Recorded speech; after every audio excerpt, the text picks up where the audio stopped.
अल्हम्दुलिल्लाहि रब्बिल आलमीन वस्सलातु वस्सलाम अला सय्यिदिल मुरसलीन व अला आलिहि व अस्हाबिहि अजमईन अम्मा बाद।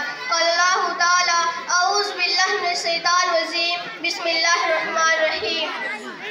या अय्युहल्लज़ीना आमनू कुलू मिन तय्यिबाति मा रज़क़नाकुम। सदर मजलिस और मौजूद हजरात, आज की इस सालाना अनबन में मैं जिस मौजू पर खिताब करना चाहती हूँ वह है इस्लाम में कस्बे हलाल की फजीलत। अल्लाह तबारक व तआला का किस कदर शुक्र और एहसान है कि उसने हमारे लिए रूह ज़मीन की तमाम पाकीज़ा चीज़ हलाल फरमाई। फरमाने इलाही है, या अय्युहल्लज़ीना आमनू कुलू मिन तय्यिबाति मा रज़क़नाकुम।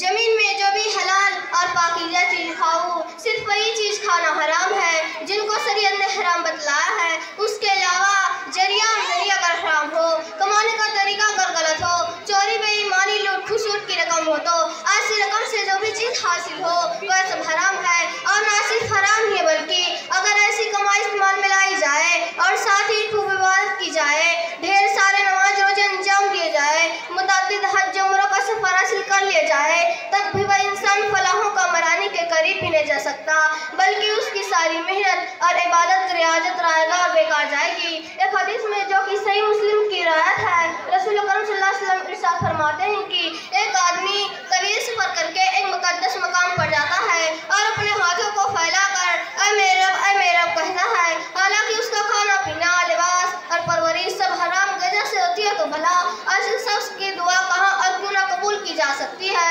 हकीकत है कि हराम कमाई खाने वाले इंसान अपने परवरदिगार से बगावत करते हैं जिसने उसको दुनिया जहान की चीजें खाने की इजाजत दी। सिर्फ हराम और नाजायज तरीके से कुछ खाने से मना फरमाया, लेकिन जालिम इंसान ने अपनी रब की जर्रा बराबर परवाना की और हलाल को छोड़कर हराम के पीछे दौड़ पड़ा। मेरे भाइयों, हराम कमाई खाने वाले इंसान अपने परवरदिगार से बगावत करते हैं जिसने उसको दुनिया जहान की चीजें खाने की इजाजत दी। सिर्फ हराम और नाजायज तरीके से कुछ खाने से मना फरमाया, लेकिन जालिम इंसान ने अपनी रब की जर्रा बराबर परवाना की और हलाल को छोड़कर हराम के पीछे दौड़ पड़ा। मेरे भाइयों, हराम कमाई खाने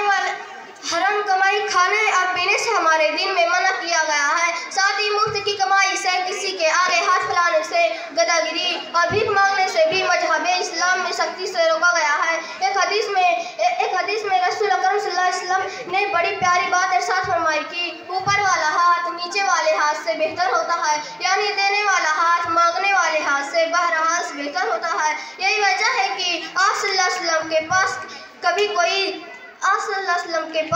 कभी कोई हाथ फैलाते थे कि वह गदागिरी छोड़कर मेहनत मजदूरी करे, और इसी के लिए आप उस शख्स की मदद भी फरमाते थे। और हदीस में उस तरह के मुतअद्दिद वाक़यात मिलती है। एक मरतबा रसूल अकरम सल्लल्लाहु अलैहि वसल्लम ने अपने एक साथी का हाथ चूम लिया। जानते हैं क्योंकि मेहनत मशक्क़त करने की वजह से उनके हाथों पर काले काले निशान पड़ गए थे। यह थी अहमियत सरवरे आलम सल्लल्लाहु अलैहि वसल्लम की निगाहों में मेहनत से काम करने और खाने वाले की हराम कमाई से। आप सल्लल्लाहु अलैहि वसल्लम को इस कदर पूछा था कि आप सल्लल्लाहु अलैहि वसल्लम अक्सर यह दुआ किया करते थे कि ऐ अल्लाह, तू मुझे हलाल रोजी इस कदर मुहैया फरमा कि मैं हराम से बेनियाज जाऊं। कितनी अफसोस की बात है कि जिस नबी का हाल था उसके उम्मतियों ने आज हलाल व हराम की तमीज़ ही मिटा दी है। हर तरह के जायज़ व नाजायज़ धंधे मुसलमान में हो जा रहे हैं। लेकिन आप इंसान से बताइए, क्या हराम कमाई खाने के बाद हमारी दुआएं और इबादतें कबूल हो सकती हैं? अल्लाह ताला से यही दुआ है कि हमें हलाल कमाई पर साबित कदम रखने की तौफीक अता फरमा। आमीन सुम्मा आमीन। वाखिर दवाना अनिल हम्दुलिल्लाहि रब्बिल आलमीन। अस्सलामु अलैकुम व रहमतुल्लाहि व बरकातुहू।